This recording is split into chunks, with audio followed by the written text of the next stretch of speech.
فصل 12 اسلام جمہوریت کا بانی۔ اسلام ہی نے حکومت میں رعایا کو حصہ دار بنایا۔ انجیل متی میں مسیح علیہ السلام کا مشہور قول یہ ہے، جو چیز کیسر کی ہے کیسر کو دو۔ مسیح علیہ السلام نے حکومت کا یہی نمونہ سکھایا ہے، اور رعایا کا کوئی حق مال گزاری کی ادائی کے سوا معین نہیں فرمایا۔ یجر وید اور سام وید کو پڑھ جائیے، اس میں راجا ہی کو مخاطب کیا گیا ہے اور اسی کے اختیارات کی توضیح کی گئی ہے۔ یہ دونوں حوالہ جات شخصی حکومت کو مستحکم بنانے والے ہیں۔ نوعی یا جمہوری حکومت کا ان کتابوں میں ذرا نشان بھی نہیں ملتا۔ اسلام اور شورا۔ اسلام نے صاف طور پر حکم دیا ہے، وَأَمْرُهُمْ شُورَى بَيْنَهُمْ، سورۃ الشورى، ان کے امور سلطنت باہمی مشورے پر ہوں گے۔ ہر 4 خلفائے راشدین مہدیین کا جس طرح انتخاب ہوا، ہر ایک کے انتخاب کے وقت جیسی تقاریر آزادانہ ہوئیں، انصار یا قریش میں خلافت ہونے پر جو بحثیں ہوئیں، خود قریش کے اندر راجح و مرجوح اور اس کی وجوہات کی بحثیں، ہر ایک کا اپنی اپنی تائید میں دلائل یا آراء کا پیش کرنا، آزادی کے ساتھ سب کچھ ہوا، رائوں کا شمار ہوا، اور بہترین اشخاص میں سے جس کی نسبت آراء کا غلبہ ہوا اسی کو اہتمام سیاست سپرد ہوا۔ خلیفہ کے کام کو باقاعدہ رکھنے کے لیے مہاجرین و انصار اولین کی ایک کونسل اور فتح مکہ کے بعد ایمان لانے والے دیگر مسلموں کی دوسری کونسل مقرر کی گئی۔ خلیفہ اپنی رائے سے کوئی جدید محصول نہیں لگا سکتا تھا، جو محصول لگایا جاتا اس پر کونسلوں میں مباحثے ہوتے تھے۔ ذمہ دار افسروں کے تقرر کے وقت کسی جنگ کے آغاز یا ختم کرنے کے متعلق، مثلا ابو بکر صدیق رضی اللہ عنہ کا لشکر اسلام کو روانہ کرنا، عراق و شام و مصر پر اقدام خالد و ابو عبیدہ کی سپہ سالاری، ذوالنورین رضی اللہ عنہ کے عہد میں عمر بن عاص رضی اللہ عنہ کی جانشینی پر عام مشورہ لیا جاتا تھا۔ خلیفہ کا بحیثیت خلیفہ کسی مفتوحہ ملک میں سفر کرنا کونسل کی منظوری کا محتاج تھا۔ مثلا عمر فاروق رضی اللہ عنہ کا جنگ ایران و جنگ روم میں خود جانے پر خلیفہ کو مقررہ وظیفہ ملتا تھا، اور وظیفہ سابقہ خدمات یا قدامت اسلام پر مبنی ہوتا تھا۔ خدمات خلافت کے سر انجام دینے پر کوئی خاص معاوضہ نہیں دیا جاتا تھا۔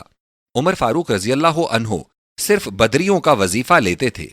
خلیفہ کو اپنی پالیسی اصول حکمرانی کا اظہار کرنا پڑتا تھا۔ صدیق رضی اللہ عنہ اور فاروق رضی اللہ عنہ کے پہلے خطبات خلیفہ عامۃ المسلمین کے سامنے اپنے افعال و اعمال کا جواب دہ سمجھا جاتا تھا، اور بارہا اسے جواب دہی کرنی پڑتی۔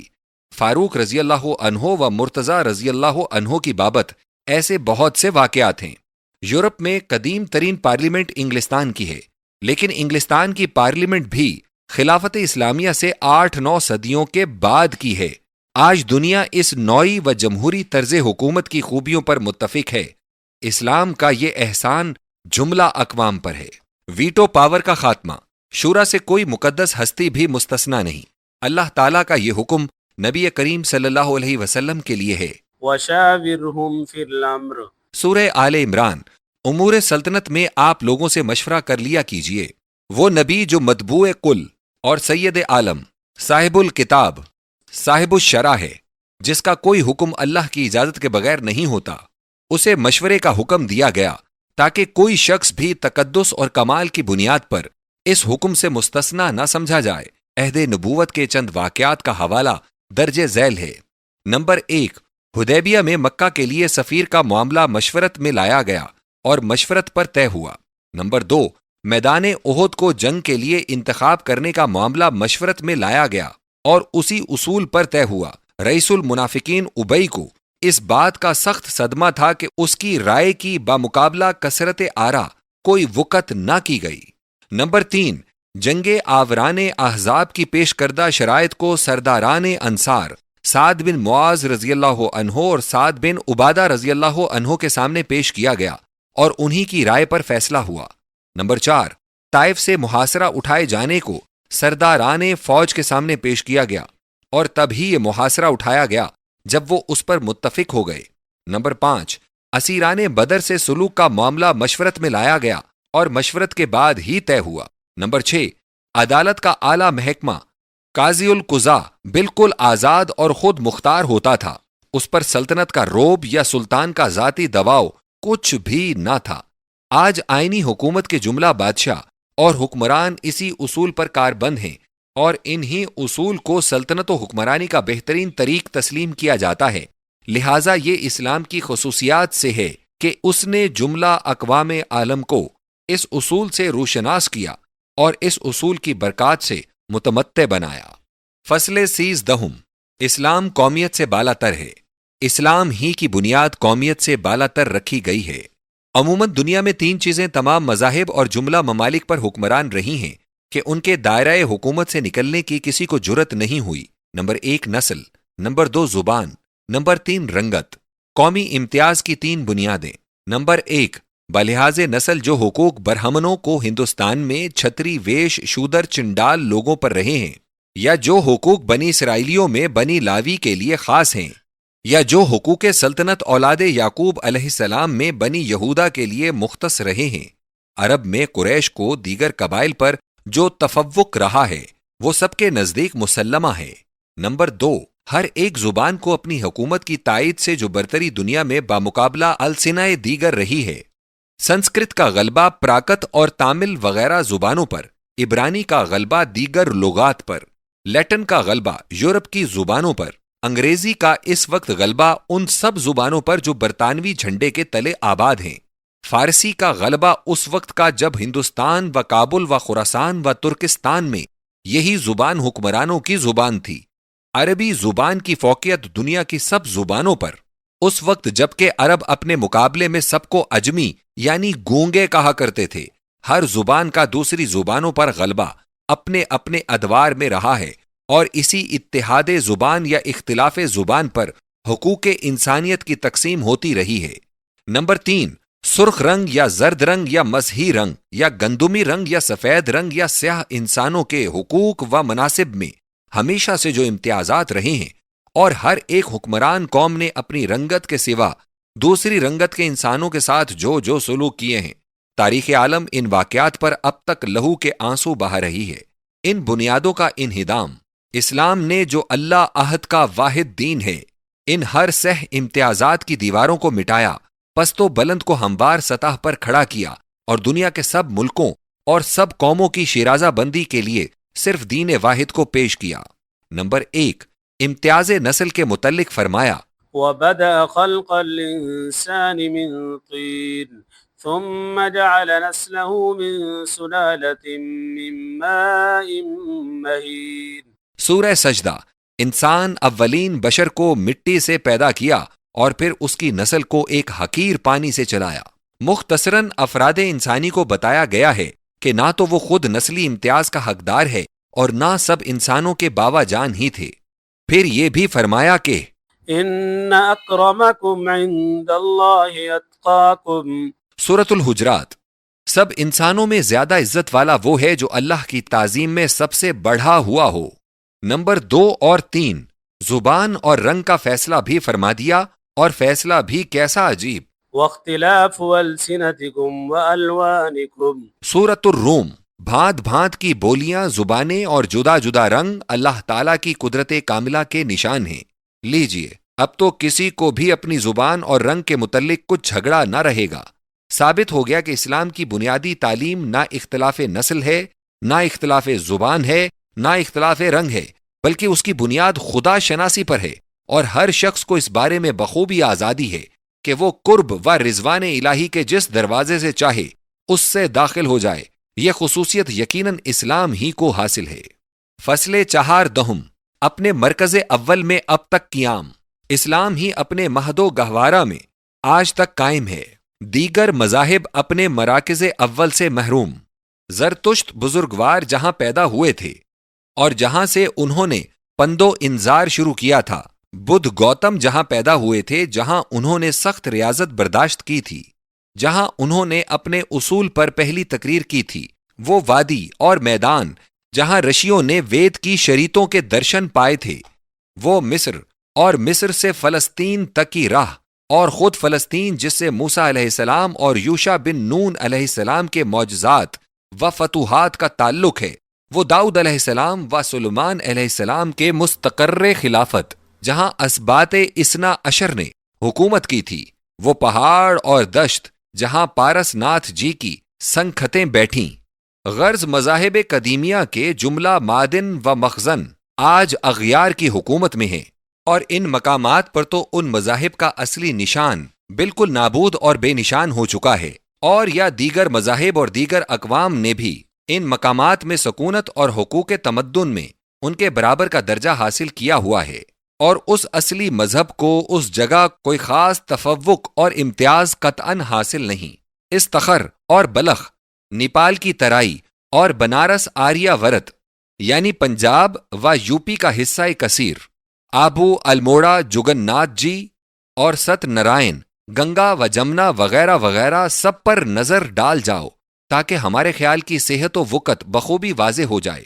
اس عبرت آموز سبق کو یاد رکھتے ہوئے پوری واقفیت اور خبرت کے ساتھ آپ حجاز کو بھی دیکھیں کہ ہر ایک وہ مقام جس کو کوئی تاریخی یا مذہبی نسبت ہادی اسلام کے ساتھ ہے، آج تک مسلمانوں ہی کے قبضے میں ہے، اور آغاز اسلام سے لے کر آج تک ملک کے اس تاریخی مقام پر کبھی کسی غیر مذہب کا قبضہ و تسلط نہیں ہوا۔ کسی ملک پر قبضہ اغیار کے اثرات، قبضہ غیر کا اثر لازمی طور پر اور نامعلوم طریق سے ہر ایک ملک کی زبان اور رسوم اور معاصر اور مذہب پر ہوا کرتا ہے۔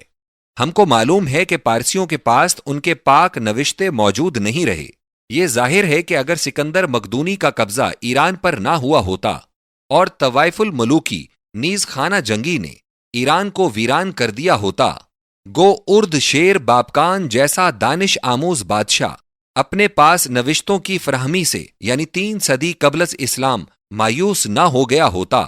اگر مصر پر کلیا پیٹرا کے عہد میں سلطنت روما کا قبضہ نہ ہوا ہوتا تو مصر قدیم کے کتب خانہ جات کبھی تباہ نہ ہوتے، اور اگر بت پرست سلطنت روما کے بعد عیسائی سلطنت قسطنطنیہ کا قبضہ مصر پر نہ ہو گیا ہوتا تو سکندریہ کا مشہور کتب خانہ ہرگز آتش تعصب سے خاکستر نہ ہو گیا ہوتا۔ اگر مہاتما بدھ نے زبان سنسکرت کی تعلیم پر پابندی کے متعلق تاکیدی احکام جاری نہ کیے ہوتے اور راجا اشوک اور اس کے جانشینوں نے سختی کے ساتھ سنسکرت اپدیشوں اور کتابوں کو فنا کرنے میں طاقت صرف نہ کی ہوتی تو آج دنیا پر سے وید کی اصلی زبان مفقود نہ ہو جاتی۔ اور اگر قدیم رشیوں کے نوشتوں کو گم یا مسخ کرنے کے متعلق کوئی زبردست کاروائی اس مرنجان مرنج اصول والوں نے نہ کی ہوتی تو آج ہندو دھرم کی کتابوں کی یہ حالت نہ ہوتی کہ مہا بھارت جیسی کتاب میں 20,000 اشلوک غیر اصلی ہیں۔ منو سمرتی جیسی کتاب میں بھی موضوعات اس طرح سے شامل ہو گئے ہیں کہ شمولیت موضوعات کے علم کے بعد بھی فاضل پنڈتوں اور رشی دیانند جیسے شائقین کو بھی یہ بتانا بالکل محال ہو گیا ہے کہ کون کون سی عبارت وضعی و غیر اصلی ہے۔ ان نقصانات کی طرف اشارہ ہم نے ضمناً اس دلیل کے تحت میں کیا ہے کہ کسی ملک پر قبضہ اغیار کے تسلط کے اثرات کیا کیا ہوتے ہیں۔ اسلام کی ان اثرات سے حفاظت۔ اسلام کو دیکھیے کہ مکہ و مدینہ اور اس کے حوالی و اطراف اور وہ سب مقامات جہاں جہاں رسول پاک صلی اللہ علیہ وسلم کے قدم اقدس پہنچے سر تا سر مسلمانوں کے قبضے میں ہیں۔ وہاں کی وہی زبان ہے جو پیارے مکی مدنی صلی اللہ علیہ وسلم کی تھی، وہاں کا وہی تمدن ہے جو مقدس رسول صلی اللہ علیہ وسلم کا تھا، وہی کتاب ہے جو نبی امی کی تھی۔ قرآن مجید میں اسلام کو اس شجرہ طیبہ سے تشبیہ دی گئی ہے جس کی جڑ قائم ہو اور جس کی شاخیں آسمان کی فضا میں پوری بلندی اور پوری فراخی سے پھیلی ہوئی ہوں۔ ہر ایک دیکھنے والا دیکھ سکتا ہے کہ اصلها ثابت وفرعها في السماء۔ سورہ ابراہیم کی صورت و حالت آج تک اسلام ہی پر صادق و ثابت ہے، اور یہ امر بھی خصائص اسلام میں سے ہے۔ اس آیت کی کچھ تفسیر اسی کتاب کے باب خصائص قرآن مجید میں دوسری جگہ درج ہے۔ فصل 15 اسلام اور تمدن۔ اسلام ہی دین تمدن ہے۔ فطرت انسانی کا راز جاننے والا، حاجات انسانی کے انجاح کی راہ بتانے والا تسلیم کرے گا کہ انسان مدنی الطبع ہے، لیکن یہ دیکھ کر تعجب ہوتا ہے کہ مختلف ادیان نے کیوں کر مدنیت کو روحانیت کا مد مقابل بنایا اور تمدن کو روحانیت کا دشمن ٹھہرایا ہے۔ مذاہب قدیمہ کی تمدن سے دوری۔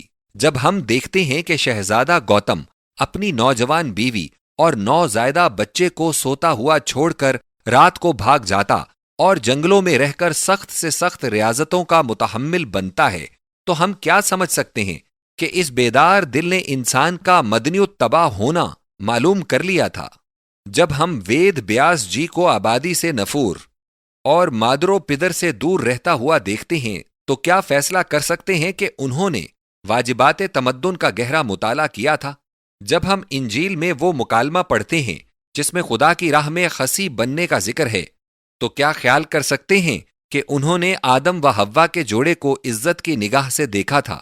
جب ہم روما کے آسمانی گرجا کے سائے میں لاکھوں منک اور نن یعنی راہبوں اور راہباؤں کو فرائض نسلی سے بیزار دیکھتے ہیں تو کیا تصور کر سکتے ہیں کہ انہوں نے خدا کے حکم انسان اپنی بیوی سے جوڑے گا کی صحیح تعمیل کی ہے؟ جب آریہ ورت کے جنگلوں، پہاڑوں کے غاروں، کوہستانوں کی چوٹیوں پر ایسے گر ہستیوں کو دیکھتے ہیں جن کی عمر کے آخری حصے میں منو سمرتی نے گھروں سے باہر رہنے کا حکم دیا ہے، اور جو اپنی خوراک حاصل کرنے کے لیے غیر معین اور غیر معلوم وسائل پر بھروسہ رکھنے پر مجبور کر دیے گئے ہیں، جو ضعیفی و پیری اور لاچاری و مجبوری کی عمر میں اپنا کوئی رفیق و غم گسار قریب نہیں پاتے، تو کیا قرار دے سکتے ہیں کہ اس حکم کے وقت تمدن کی حقیقت کو پیش نظر رکھا گیا ہے؟ جب ہم رشیوں، جوگیوں، سنیاسیوں، منیوں، بیراگیوں کے گروہوں کو بستیوں سے پرے پرے دھونی لگائے، جٹیں لٹکائے، آسن جمائے دیکھتے ہیں تو کیا یقین کر سکتے ہیں کہ انسانیت کا یہی اعلیٰ معیار ہے؟ جب ہم سینکڑوں لڑکیوں دیوداسیوں کو ایک پتھر کی مورت کے ساتھ بیاہی ہوئی دیکھتے ہیں اور قطع نسل انسانی کی تدبیر کو اس مقدس لباس میں جلوہ گر پاتے ہیں، تو کیا باور کر سکتے ہیں کہ ان مقننین نے آبادی عالم کا سب سے بڑا گر دریافت کر لیا تھا؟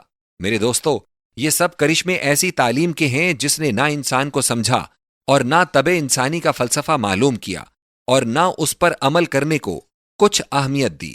ایک اسلام ہے جو ان اوہام کو دور کر دیتا ہے، جملہ جنون کو خاک نشین بنا دیتا ہے، تمام ناروا ستم اور جور و جفا دور کر دیتا ہے، جو مدنیت اور انسانیت کو ترقی کے محمل میں سوار کر دیتا ہے، جو بجلی کی منفی و مثبت طاقتوں کو مجتمع کر کے تمدن کا گھر صاف و سفید روشنی سے منور کر دیتا ہے۔ اسلام بتاتا ہے وَرَهْبَانِيَّةً ابْتَدَعُوهَا۔ سورۃ الحدید، ترک تمدن محض بدعت ہے۔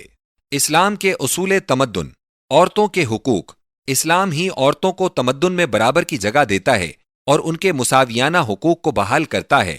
وَلَهُنَّ مِثْلُ الَّذِي عَلَيْهِنَّ۔ سورۃ البقرہ، عورتوں کے بھی حقوق ہیں جیسا کہ مردوں کے حقوق عورتوں پر ہیں۔ بچوں کے حقوق، وَلَا تَقْتُلُوا أَوْلَادَكُمْ خَشْيَةَ إِمْلَاقٍ۔ سورہ بنی اسرائیل، تنگ دستی کے ڈر سے تم اپنی اولاد کو نہ مارا کرو۔ والدین کے حقوق، وَبِالْوَالِدَيْنِ إِحْسَانًا۔ سورہ بنی اسرائیل، ماں باپ کے ساتھ عمدہ ترین برتاؤ کرو۔ حکومت کے حقوق، أطيعوا الله وأطيعوا الرسول وأولي الأمر منكم۔ سورۃ النساء، اللہ کی اطاعت اور رسول صلی اللہ علیہ وسلم کی اطاعت اور اپنے امیروں کی فرما برداری کرو۔ اقسام تعاون، وتعاونوا على البر والتقوى۔ سورۃ المائدہ، نیکی اور خدا ترسی کی جملہ اقسام میں ایک دوسرے کی مدد کرو۔ عدم تعاون کی اقسام، ولا تعاونوا على الإثم والعدوان۔ سورۃ المائدہ، گناہ اور سرکشی کی جملہ اقسام میں ایک دوسرے کی اعانت نہ کیا کرو۔ ایفائے معاہدات کا حکم، يا أيها الذين آمنوا أوفوا بالعقود۔ سورۃ المائدہ، اے ایمان والو، سب قراردادوں کو پورا کیا کرو۔ عداوت قومی کے ہو جانے کی حالت میں بھی عدل کا لزوم اور بے انصافی کی نہیں۔ ولا يجرمنكم شنآن قوم على ألا تعدلوا اعدلوا هو أقرب للتقوى واتقوا الله۔ سورۃ المائدہ، کسی قوم سے نفرت کا ہونا تم کو اس خیال پر کھینچ کر نہ لے جائے کہ تم ان سے عدل نہ کرو۔ ہاں، عدل ہی کرو، ایسا کرنا ہی خدا ترسی کے لیے قریب تر ہے، اور تم کو حکم ہے کہ خدا ترسی پر قائم رہو۔ معاہد غیر مسلم اور غیر معاہد مسلم میں معاہد غیر مسلم کی رعایت اور نیوٹرل یعنی غیر جانبدار رہنے کی ہدایت۔ إن الذين آمنوا وهاجروا وجاهدوا بأموالهم وأنفسهم في سبيل الله والذين آووا ونصروا۔ سورۃ الانفال۔ الف، جو ایمان لائے اور ہجرت کی اور اپنے مال و جان سے انہوں نے راہ خدا میں جہاد کیا۔ با، جنہوں نے ان لوگوں کو اپنے ہاں ٹھہرایا اور ان کی مدد کی۔ یہ دونوں گروہ ایک دوسرے کی ولایت کا حق رکھتے ہیں۔ والذين آمنوا ولم يهاجروا ما لكم من ولايتهم من شيء حتى يهاجروا۔ سورۃ الانفال۔ جو لوگ ایمان تو لائے ہیں مگر انہوں نے ہجرت نہیں کی، تم کو ان کی ولایت کچھ بھی نہیں جب تک کہ وہ ہجرت نہ کرائیں۔ فساد اور بے امنی کی برائی۔ والله لا يحب الفساد۔ سورۃ البقرہ۔ اللہ فساد کو پسند نہیں کرتا۔ ولا تبغ الفساد في الأرض۔ سورۃ القصص۔ دنیا میں فساد نہ پھیلاؤ، خلافت راشدہ کی علامت۔ وَلَيُبَدِّلَنَّهُم مِّن بَعْدِ خَوْفِهِمْ أَمْنًا۔ سورۃ النور۔ خوف جاتا رہے گا اور امن اس کی جگہ سنبھال لے گا۔ حقوق کی ادائیگی کی تاکید۔ فَآتِ ذَا الْقُرْبَى حَقَّهُ وَالْمِسْكِينَ۔ سورۃ الروم۔ قرابت داروں اور مساکین کا حق ادا کیا کرے۔ عباد الرحمن کی صفات حسنہ حقوق تمدن کے متعلق۔ الف، وَعِبَادُ الرَّحْمَنِ الَّذِينَ يَمْشُونَ عَلَى الْأَرْضِ هَوْنًا وَإِذَا خَاطَبَهُمُ الْجَاهِلُونَ قَالُوا سَلَامًا۔ سورۃ الفرقان۔ رحمان کے بندے وہ ہیں جو دنیا میں فروتنی کے ساتھ رہتے ہیں اور جب جاہل ان سے بات کرتے ہیں تو یہ ان کو سلامتی کی دعا دیتے ہیں۔ با، والذین اذا انفقوا لم يسرفوا ولم يقتروا وكان بين ذلك قواما۔ سورۃ الفرقان۔ رحمان کے بندے وہ ہیں جو خرچ کرتے وقت فضول خرچی اور تنگ دلی نہیں کرتے بلکہ درمیانی راہ پر قائم رہتے ہیں۔ جیم، ولا يزنون۔ سورۃ الفرقان۔ رحمان کے بندے وہ ہیں جو زنا نہیں کرتے۔ دال، والذین لا يشهدون الزور۔ سورۃ الفرقان۔ رحمان کے بندے وہ ہیں جو جھوٹی شہادت نہیں دیتے، سچی شہادت کے ادا کرنے کی فرضیت۔ یا ایھا الذین آمنوا کونوا قوامین بالقسط شهداء لله ولو على أنفسكم وبالوالدين والأقربين۔ سورۃ النساء۔ اے ایمان والو، انصاف پر قیام کرنے والے اللہ کے لیے شہادت دینے والے بن جاؤ، خواہ تمہاری وہ شہادت خود تمہارے خلاف ہو، تمہارے والدین اور نہایت قریبیوں کے خلاف ہی ہو۔ اخفائے شہادت کی حرمت۔ ولا تكتموا الشهادة ومن يكتمها فإنه آثم قلبه۔ سورۃ البقرہ۔ شہادت کو مت چھپاؤ، جو کوئی گواہی کو چھپاتا ہے اس کا دل بھی گناہ گار ہو جاتا ہے، یہ ضمیر کو گندا کرتا ہے۔ ان احکام پر غور کرنے سے معلوم ہو جاتا ہے کہ اسلام نے فوائد تمدن اور حفاظت تمدن اور قیام تمدن کے لیے کیسے اصولی احکام دیے ہیں، اور یہ اسلام ہی کی خصوصیت ہے کہ اس نے روحانیت کے ساتھ ساتھ مدنیات کی تعلیم پر بھی پورا زور دیا ہے۔ اسلام چاہتا ہے کہ مسلم اللہ کا سچا بندہ، اہل دین کا کامل ہمدرد، والدین کا سعادت مند فرزند، تمدن کا پورا محافظ، اچھا شہری، وفادار، راست گو، صلح پسند، فساد کا دشمن، نسل انسانی کا دوست دار ہو۔